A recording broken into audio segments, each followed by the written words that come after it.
Previously, Qin Tian and Nick joined Kent and his crew to sail to their island. While sailing, one of the crew members fainted, leaving Qin Tian wondering what's going on, as it's been happening to a number of crew members. The other sailors opened his clothes and noticed rushes on his skin.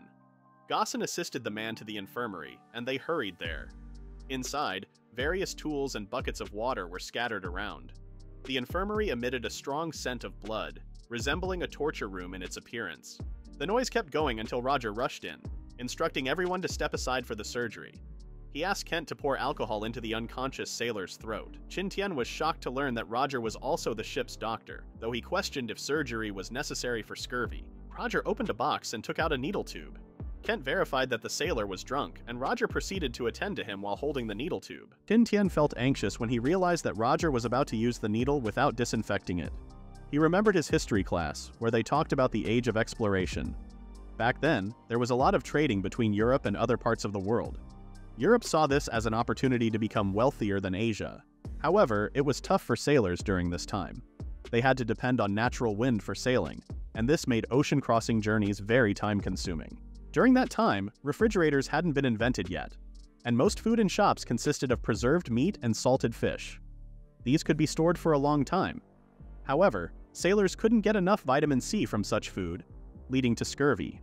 Medical treatments were limited, and doctors believed scurvy was caused by an issue with the blood.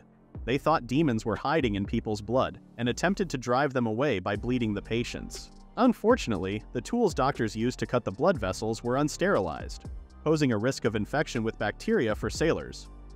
Moreover, since the concept of bacteria was unknown, the infirmaries were not kept clean. The infirmaries' floors turned red from dried bloodstains, and only sand was used to prevent slipping. With these incorrect treatments and unsanitary conditions, sailors had to rely on luck to survive. After recalling those discussions, Qin Tian had told Roger to stop the treatment because it could have hurt the sailor. Qin Tian, being from Iceland and unfamiliar with the treatment, was reassured by Kent not to worry. Qin Tian expressed that bleeding was useless and would only result in the sailor's death. He then inquired about the previous outcomes of the treatment. Oshbel confirmed that out of 127 people, only 31 had survived, mentioning that Gossen was one of them. Qin Tian called Gossen lucky, asserting an 80% chance of saving the sailor without resorting to bleeding. This declaration infuriated Roger, who questioned how Qin Tian could achieve such results.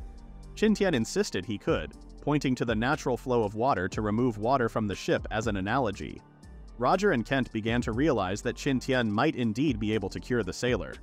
Gossen wondered if it could be another miracle, while Oshbel pondered if more than 50 sailors could have survived had Qin Tian been present. Oshbel then inquired about what Qin Tian needed, expressing her belief in him. Qin Tian mentioned the barnacles on the bottom of the hull.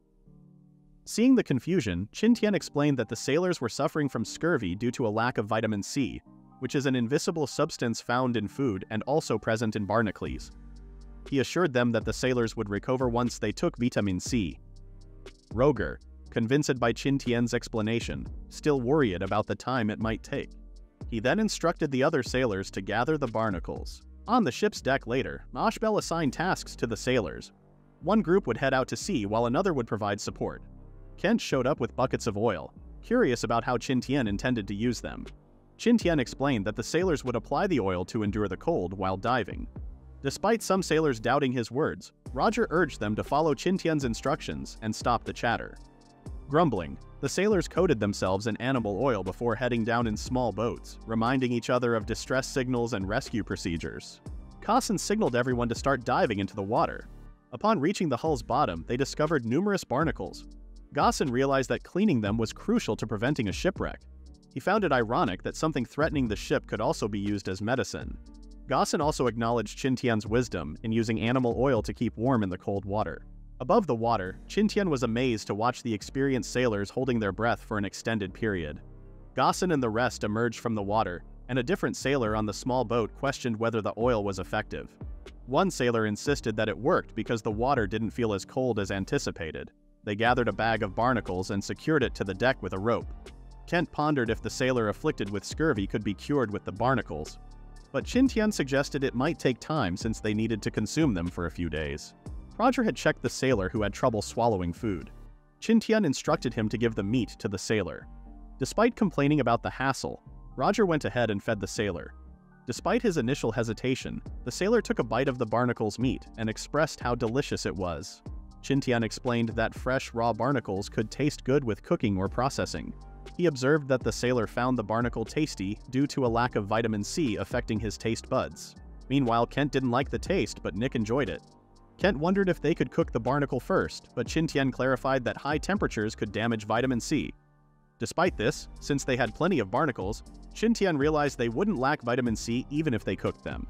The first group of sailors then asked the second group to continue cleaning up the barnacles underwater. Sometime after, Qin Tian let out a huge sigh. Gaussen, Kent, and Nick wore gloomy expressions as they hadn't managed to catch any fish at all. Nick, puzzled by the situation, asked Qin Tian for an explanation. Qin Tian clarified that they weren't in a fishery or offshore coast, which made fishing difficult. Upon hearing the term fishery, Nick was curious about its meaning. Qin Tian explained that the vast sea holds the world's most resources, but the distribution of fish is uneven. He mentioned that fish tend to gather near coastal areas due to the presence of inorganic salts. In contrast, offshore areas, especially in open seas, have different conditions, with fish preferring deeper waters. Qin Tian added that fishing in open seas relies on luck and demands great patience. However, a quiet environment is crucial, unlike their own ship, where sailors are often noisy and drunk. Qin Tian observed that the sailors had been unwell a month ago, but since learning from Qin Tian that fresh barnacles could treat scurvy, they consumed them daily. Ashbel confirmed that many sailors were hiding their conditions. The food therapy proved effective, improving the sailors' health, and even rejuvenating a previously dying crew member. Kent had claimed that everything was thanks to Qin Tian, but Qin Tian was not grateful for the loud noises from the sailors. At that moment, Kent noticed something and looked behind him. Feeling the wind blowing, his expression darkened. He then announced to everyone that a storm was coming and ordered the sailors to leave the area quickly. The sailors were shocked for a moment, but Roger's instructions snapped them out of it. Kent explained that his perception wouldn't deceive him and told Qin Tian to return to his room with Nick. However, Qin Tian could see that it was still sunny, but still believed in the veteran navigator's words. Shortly after, the storm arrived, and Qin Tian observed the harsh weather from his room window. Gaussen then guided some sailors and closed the openings. The ship kept sailing through the storm with Kent steering it. The storm worsened, and lightning flashed. The ship's mast was struck and Kent's eyes widened as he saw the massive mast engulfed in blue flames. The sailors cried out that they were doomed since they could see the blazing hellfire. The thunderstorm was raging over the seas. Qin Tian and Nick heard a loud noise from outside. They went out to see what was going on. Qin Tian saw a blue light behind them and found the mast burning in blue flames. The ship shook violently, and Qin Tian and Nick hugged each other for support. A sailor on the crow's nest yelled that there was a vortex. Kent, who had been steering the ship, felt a sudden shock. He realized he couldn't control the vessel anymore. A swirling vortex, known as the Gate of Hell, began pulling them in. Panic set in, and everyone started praying, desperate to avoid a tragic end. Qin Tian understood that escaping the vortex was unlikely unless they could somehow reduce the pulling force. In a moment of urgency, Kent instructed Roger to join him at the helm. Together, they desperately tried to turn the ship. Roger urged Kent to turn the helm on his signal, and with synchronized effort, they attempted to change their course. Despite their efforts, Kent exclaimed that he couldn't maintain control, adding to the tension of the situation. Out of nowhere, someone else took control of the steering wheel. And to everyone's surprise, it was our main character, Qin Tian. With one hand firmly on the wheel, Qin Tian exerted his strength to spin it wildly, leaving Kent and Roger astonished. They thought he was acting recklessly because they needed to keep the wheel steady to avoid danger. With a calm and reassuring smile, Qin Tian assured them that they wouldn't meet their demise and urged them to trust him. He mentioned that, just like how he dealt with water flow and scurvy before, he could also find a solution to the current situation. Kent and Roger exchanged worried glances but decided to trust Qin Tian despite their concerns. Qin Tian wasn't worried because they had a protection with them. They glanced at the blue flames. Kent wondered if Qin Tian was referring to the hellfire. Qin Tian chuckled at how they called the blue flame hellfire, and explained that it was a token from Saint Elmo, the god who guided ships and sailors on the sea. Roger exclaimed that all ships that encountered the hellfire sank to the bottom of the sea. Qin Tian then assumed that Roger had heard about it from a survivor. It meant that someone was still saved after Saint Elmo's fire appeared. Qin Tian claimed they were already stuck with the vortex and couldn't rely on wind power to get out of it. They suggested trusting Saint Elmo and his method. In the rowing stations, Gaussen felt the ship speeding up and thought it was because of the ocean currents.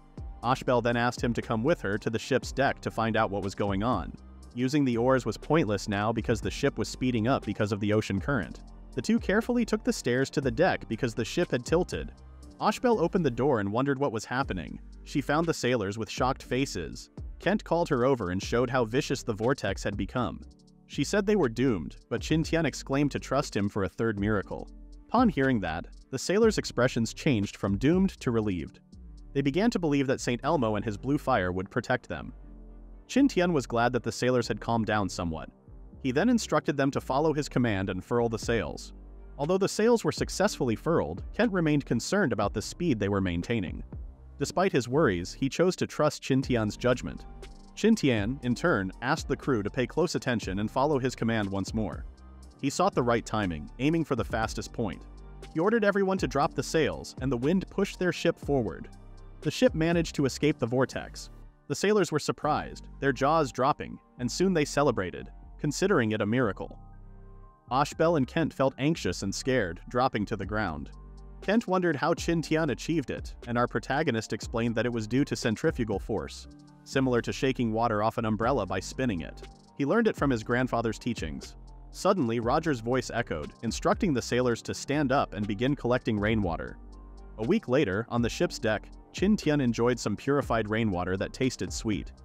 Kent then appeared after searching for Qin Tian. Qin Tian wondered what was wrong, and Kent brought out the good news that they would arrive at the port in 2 days based on their speed. He wondered if Qin Tian had any particular plans afterward. Qin Tian hadn't thought about his plans at all since he didn't know the overall situation of the Holy Power Kingdom. If he made a detailed plan based on his imagination, it would just be useless afterward. He only thought of using the Holy Power Kingdom as his springboard to look for Ellen and the others.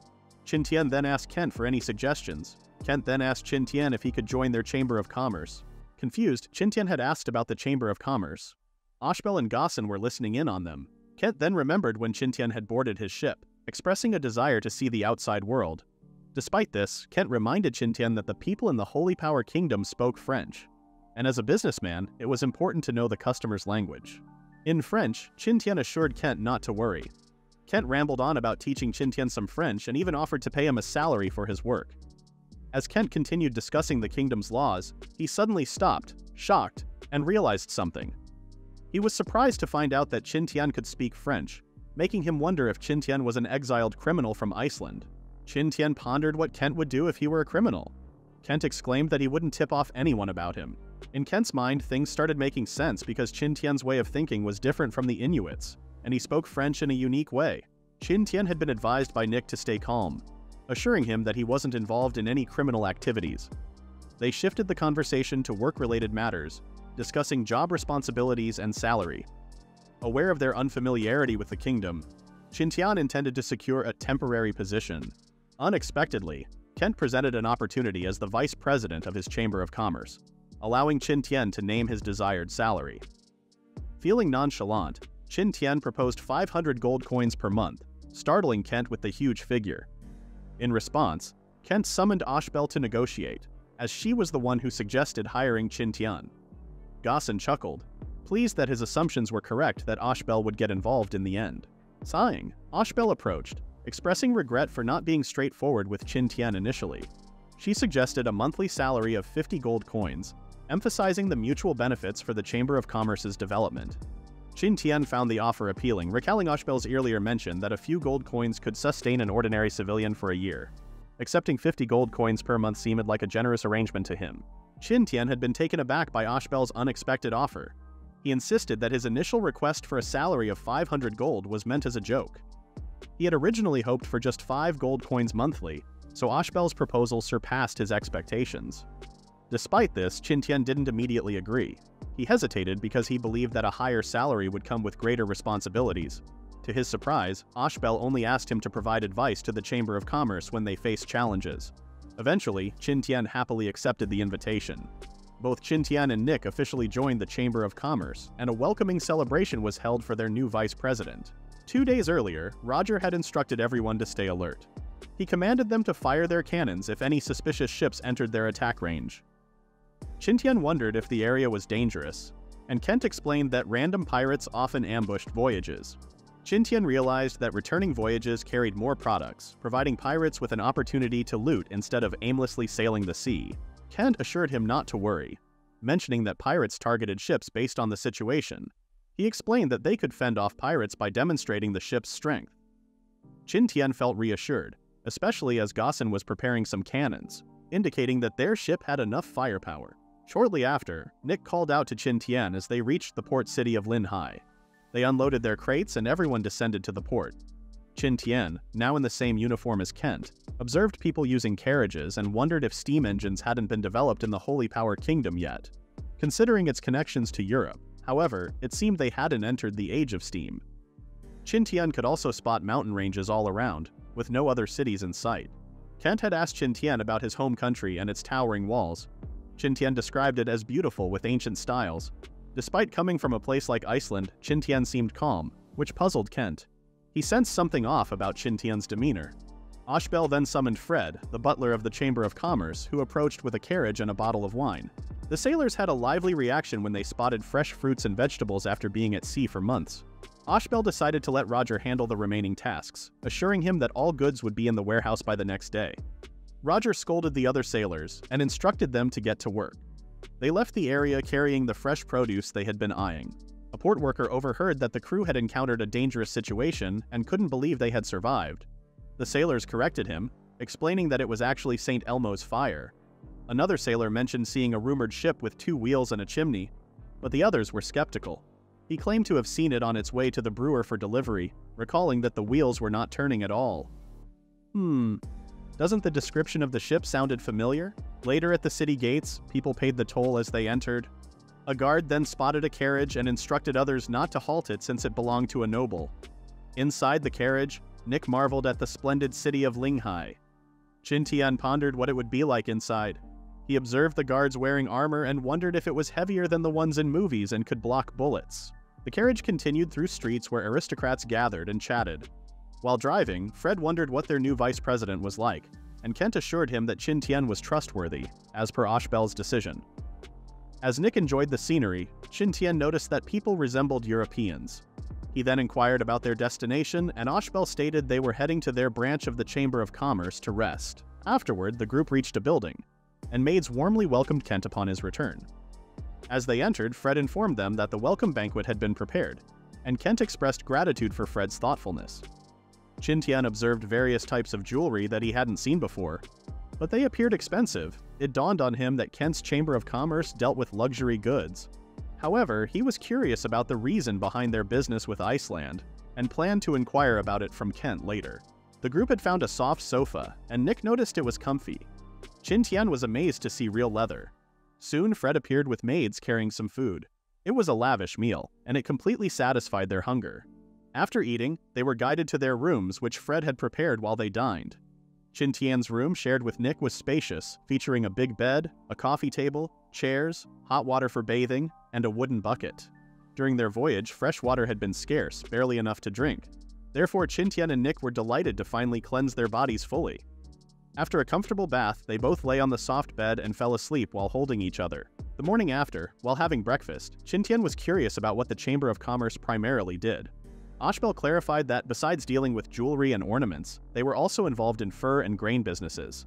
She mentioned they had branches in other cities too. Kent then inquired if anything noteworthy occurred in Fred's absence, and Fred assured him that there were only minor issues, which he had already taken care of. All of a sudden, they heard an employee trying to stop someone from entering, but the trespasser just shouted back. A blond man wearing armor burst in and wanted to talk to Kent. Kent, feeling offended, informed the knight named William that they were having breakfast but still offered to listen to any instructions from the Viscount. With a menacing expression, William said he had come to convey the Viscount's command that Kent needed to fulfill. Gossen and Ashbel read the Viscount's letter addressed to Kent.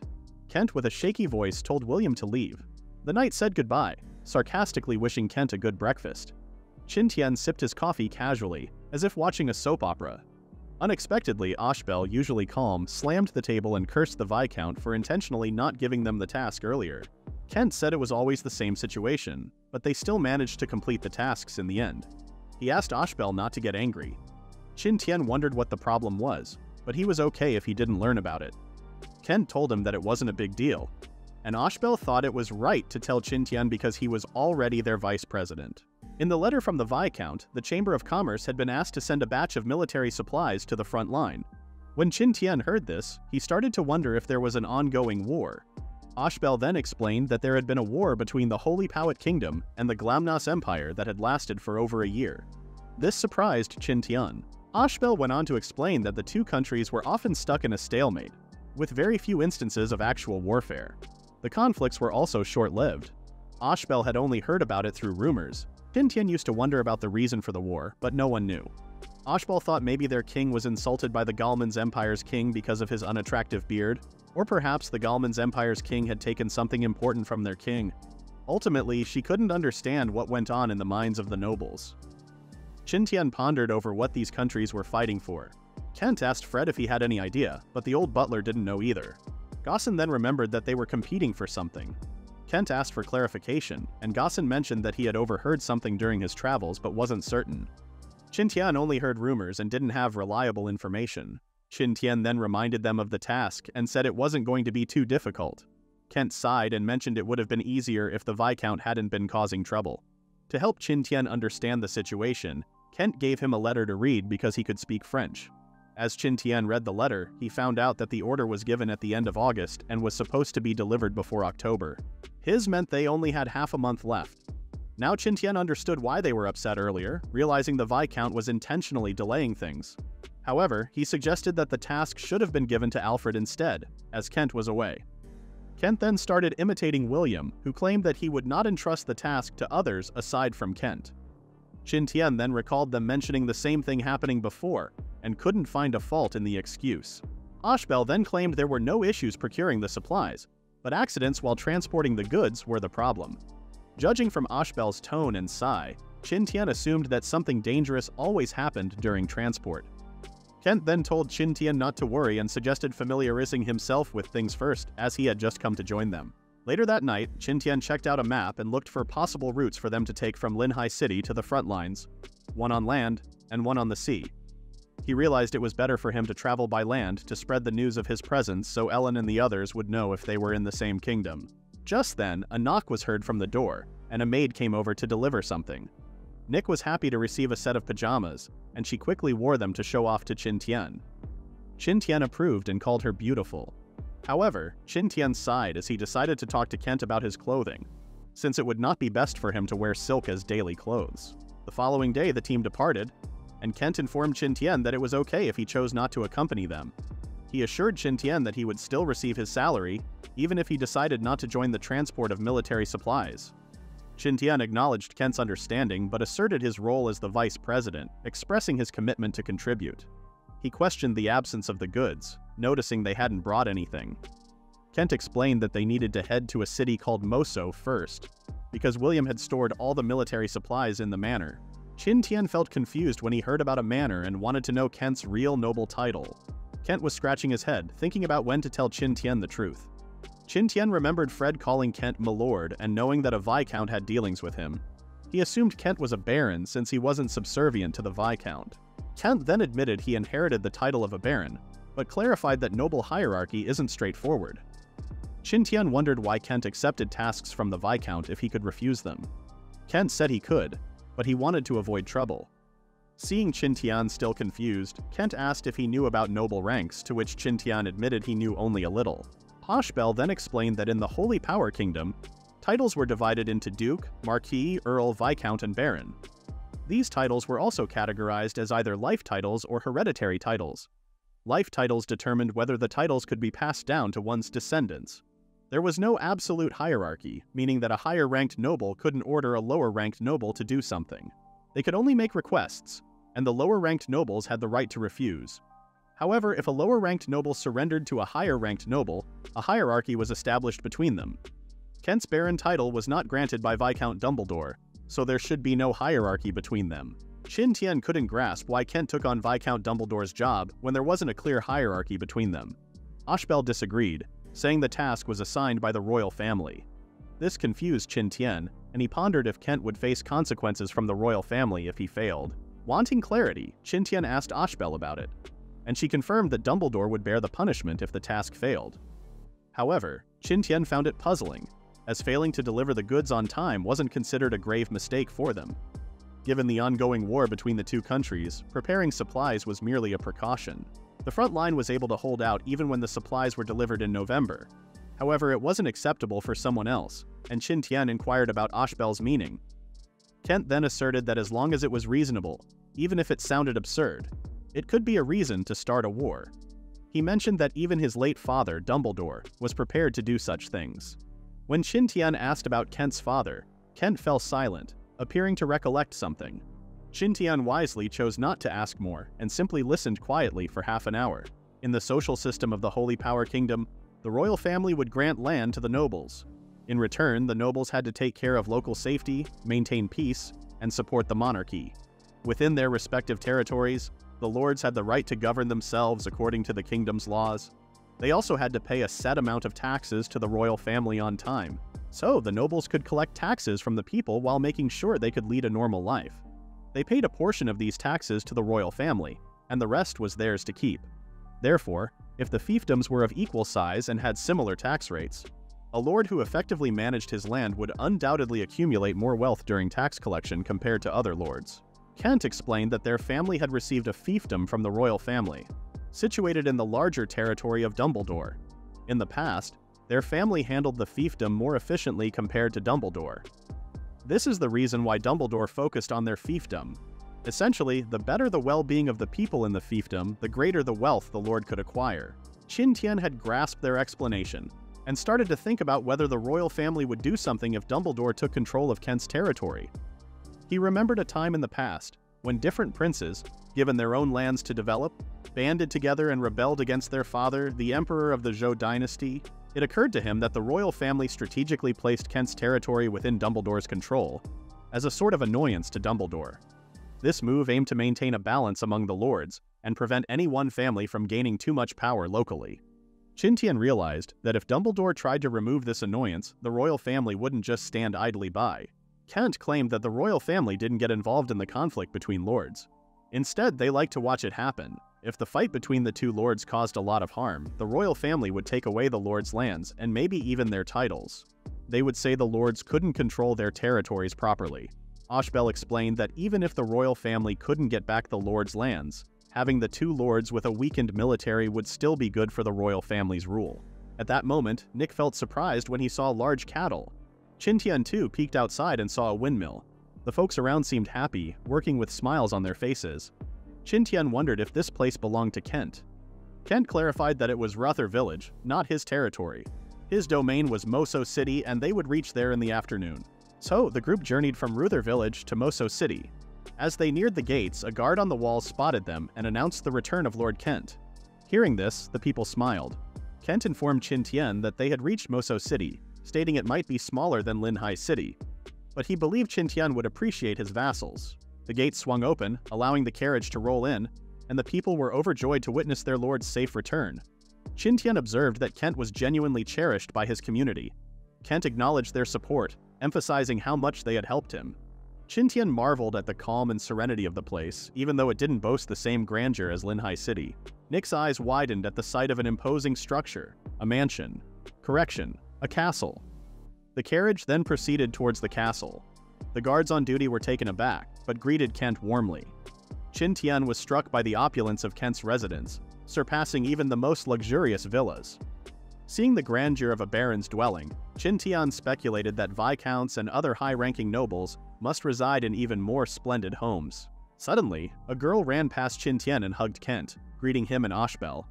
Kent apologized to the girl named Ophina, explaining they didn't have time to bring her any gifts. Ophina assured him that his return was the best gift for her. She had already completed the task assigned by the Viscount, loading and parking the supply transportation in their backyard. Ophina also informed the knights in each village and planned to arrive the next day to escort Kent. Ashbel praised Ophina, patting and stroking her head, commending her for a job well done. Ophina protested, stating there was no need to treat her like a child. Ashbel then introduced her to Qin Tian and Nick. Ophina graciously greeted them and identified herself as the deputy butler of the manor. To Qin Tian's surprise, Ophina turned out to be Ashbel's sister, as he noticed their striking resemblance. That night, Ashbel and Qin Tian stayed in the living room. Qin Tian noticed Ashbel reading a list of supplies that needed to be transported. She wondered if he was interested, but Qin Tian was just curious. He saw boxes of wine, sets of armor, firearms, and cannons on the list. He realized that getting these items wasn't difficult, as many were available in major cities. They could be purchased from cities near the front line by raising funds, rather than relying on Kent's group for long-distance transportation. Ashbel had mentioned that acquiring weapons, excluding firearms and cannons, was relatively easy. She explained that to purchase these two specific types of weapons, one had to place an order in advance and wait for 1 or 2 months before receiving them. If there was an urgent need for weapons, they could resort to ordering from some low-quality weapon workshops. However, there was a higher chance of experiencing malfunctions with such weapons, and they were not suitable for use on the front lines. It was impossible for them to fulfill the task by buying the required supplies from cities near the front line, as firearms and cannons couldn't be obtained quickly. Qin Tian had realized that guns weren't easy to find in the Holy Power Kingdom. Understanding the need for protection, he approached Ashbel to discuss getting weapons in advance from less reputable workshops. Ashbel clarified that all guns in the Holy Power Kingdom came from major weapon workshops, and even military equipment was sourced from them.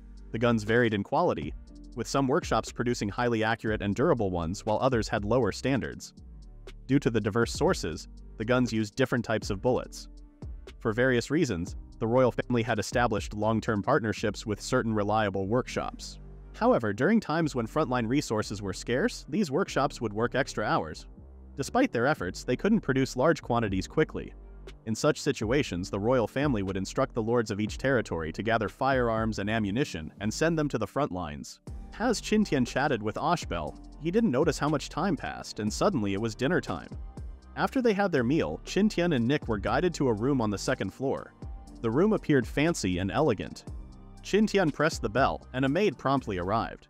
He requested some canvas or paper. The maid seemed puzzled, wondering if Qin Tian planned to paint. He simply nodded in agreement. The maid guided Qin Tian and Nick to a studio where Qin Tian could find whatever he needed. Kent had already given approval to use anything in the manor without asking. Feeling grateful, Qin Tian thanked her and entered the spacious room. Painting didn't require many tools. What mattered was a quiet place. Qin Tian found the space ideal and chose a paint color that had been on his mind, a vibrant shade. On a large piece of parchment, he wrote a notice about his ship, Dawn, which had wheels. He also offered a reward of 50 gold coins to anyone who could provide information about Ellen, Jessica, and the others. The rewards could be claimed in Moso City. Since it was only a few sentences, Qin Tian made many copies in a short time. He wanted to stick them in each city he went through, so he had to get ready with a bunch of notes. Also, making all those notes used up his coloring stuff quickly. After using it up, he had to create new coloring stuff, which added more work for him. Eventually, he had to stay up all night, and before he knew it, morning had arrived. Qin Tian had apologized to Nick for making her work with him all night, but Nick was completely okay with it. At that moment, Qin Tian saw Ophina and said hello. Ophina was surprised to see them awake so early. Qin Tian asked what she was up to, and Ophina explained that they were already moving the things needed for the event to the port. Qin Tian then inquired about which boxes held the firearms and cannons so he could inspect them. Ophina assured him that they were there and that he was welcome to check them out. Qin Tian opened the boxes, and Nick was surprised to find a surprisingly short gun inside. Qin Tian explained that it was a handgun. Unlike the rifles they were used to, but both were powerful. The guns looked similar to a matchlock, and while they didn't seem very deadly, the gun stock was polished smooth for appearance. However, Qin Tian warned that if it got wet, it could easily slip out of the hand. Qin Tian then discovered Mosin Nagant rifles designed for cavalrymen, but they had poor range and accuracy. Nick, curious, found jars and asked about them. Qin Tian said they were portable gunpowder jars, used to fill the powder pod and load the gun. Each gun required a specific size of matching powder. Qin Tian learned from Ashbel that the Holy Power Kingdom's firearms had low accuracy, but he was surprised to find out that the army was actually equipped with such awful weapons. The bullet grinder was a handy tool because bullet manufacturing technology and craftsmanship were not advanced. Using it was easy. Just put a lead sheet on the hole, place a bullet on it, and press it firmly. This would adjust the bullet's diameter, preventing issues with mismatched bullets in firearms with different calibers. Qin Tian had realized that the two most valuable items among them were the two light field guns. When he looked at the firearms and cannons, he could tell that the level of weapon manufacturing in the country was similar to that of the 17th and 18th century in his original world, or maybe even worse. Understanding the power of the guns, Qin Tian was aware that he had a high chance of survival even if he got shot. During breakfast, Kent discovered that Qin Tian had been searching for someone. Kent felt puzzled, wondering where Qin Tian would start looking, especially since he had just arrived in the Holy Power Kingdom. Qin Tian emphasized the importance of the people he sought. He then presented a notice he had created, leaving both Kent and Ashbel astonished. Kent pointed out that there was no need to include Kent's name in the notice, as anyone seeing it would already know that Qin Tian could offer 50 gold coins. Ashbel once wondered if Qin Tian used ultramarine, the blue pigment, in the studio. Qin Tian confirmed, saying he had a box of it. Ashbel exclaimed that Qin Tian had just lost half of his month's salary. Qin Tian was shocked to find out that the ultramarine was worth 25 gold coins. Ashbel explained that ultramarine is made of lapis lazuli, an extremely rare and expensive material that's hard to obtain due to the need to remove impurities. Ashbel continued, stating that the price of ultramarine always remained high, selling for 3 or even 5 times the price of gold of the same weight. Qin Tian realized he might have made a costly mistake. He then thought that someone could possibly make ultramarine by mixing colors. Ashbel countered, saying no one has ever successfully made it, and most painters can only create similar colors. Ashbel added that if someone managed to make it, the price of ultramarine wouldn't be so outrageous. Qin Tian began contemplating the idea of mixing ultramarine in a modern way, hoping to succeed and become wealthy. Just then, a maid entered to report that the knights had arrived. Shortly after, soldiers rode horses toward the manor castle. Qin Tian felt amazed at the sight of the knights. The ones leading the group took off their helmets and greeted Kent. The knight named Geline then asked if they were tardy. Qin Tian observed that only half of the 24 knights were fully armed. Ashbel pointed out that those were the knights and the others were squires. Even though they were squires, they were skilled in combat as well. According to Ashbel, Kent used to be just a baron, but he had a big piece of land that included Moso City and 7 villages. The knights came from those 7 villages, but that doesn't mean there were only 12 knights in total. Actually, the number of knights a lord has and the size of the land don't depend on his title, but on how much money he has. Those with more money can afford more knights. In general, training a knight costs a lot, so a village can usually only train 1 knight under normal conditions. These knights usually take care of the villages in regular times. When the lord needs them, they receive a personal letter and go to help the lord. Kent's men began loading the supplies into the carriage. Ofina told them to be careful, and Kent promised to bring back gifts for her. The group moved toward the front line. Qin Tian asked Kent about the number of soldiers he had, and Kent confirmed it was around 117 soldiers, including the squires. Qin Tian wondered if Kent had a few soldiers with his baron title. Ashbel said it was already a lot, mentioning that some viscounts didn't have as many as Kent. If they counted the soldiers' attendants, Kent could dispatch around 500 people. Kent insisted that he didn't have many men. Qin Tian questioned if the knights' squires also had attendants, and Ashbel confirmed it for apprentice knights. Qin Tian hadn't expected that, realizing they only had about 100 people who could fight. Ashbel confirmed this, and suggested that Kent could surpass Viscount Dumbledore in a few years, making Dumbledore no longer a problem. Gosson proposed killing Dumbledore during that time, but Kent declined, stating he didn't want to start an unnecessary war. Gosson asked Kent to make the decisions if necessary. Qin Tian noticed that Gosson and Ashbel were eager to confront Dumbledore, while Kent preferred a peaceful resolution. Wondering about the future, Qin Tian speculated on what might happen in a few years. Ashbel explained that, based on the Chamber of Commerce's current progress, they could acquire a village every 6 months. This would give Kent the option to have either an additional knight or a dozen soldiers. Qin Tian found it surprising that fiefdoms could be bought. Ashbel confirmed this and mentioned that they could also be traded since they were considered properties of nobles. Initially, Kent only had Moso City and 2 villages in his territory. He acquired the remaining 6 villages over the years. Normally, nobles don't sell their territories unless absolutely necessary. Even if they do decide to sell, the price is usually very high. However, Qin Tian observed that Kent was buying a village every 6 months, and he worried that Dumbledore wouldn't give them much time. If they continued at this pace, following the Chamber of Commerce's trend, Kent could potentially buy the entire country given enough time. Ashbel then mentioned that Dumbledore had been causing them trouble for the past 2 years, but there was no valid reason for him to go to war against Kent. Kent suggested that they could buy time if they succeeded in their task, but Qin Tian was concerned that it might not be as straightforward as Kent believed. On the 3rd day, in Dumbledore's territory, Geline told everyone to be watchful for anyone or any vehicles that seemed suspicious. At that moment, a group of individuals approached them, and Geline instructed the knights to stay alert. Ashbel thought they were probably just passing through, as Dumbledore wouldn't be foolish enough to attack them directly. Qin Tian hoped this was the case. As the group walked by, Galein gave them a stern look and continued on with Kent's group. The individuals, noticing how vigilant the knights were, whispered among themselves, assuming that there might be valuable items inside the carriage. They decided to take a shortcut somewhere. Qin Tian had mentioned that they would feel exhausted if they continued to stay vigilant every time they encountered someone on their journey. Ashbel then pointed out that only a few people passed through the area, and the two men they recently passed were casually strolling through the woods on horseback. The duo seemed suspicious, and Kent hoped they were just bandits, not Dumbledore's men. Ashbel assumed they might be Dumbledore's men trying to gather information since they were in his territory. The group later set up a camp for the night. Qin Tian was surprised to learn that the Holy Power Kingdom had invented matches, a technology supposed to be created in the 18th century in his original world. Meanwhile, men on horses stood atop a cliff. Someone gave orders to attack and eliminate Kent's group. They all rushed toward the camp with their horses, confirming Kent's suspicion of a night raid by bandits. Galein had ordered the others to fire at will.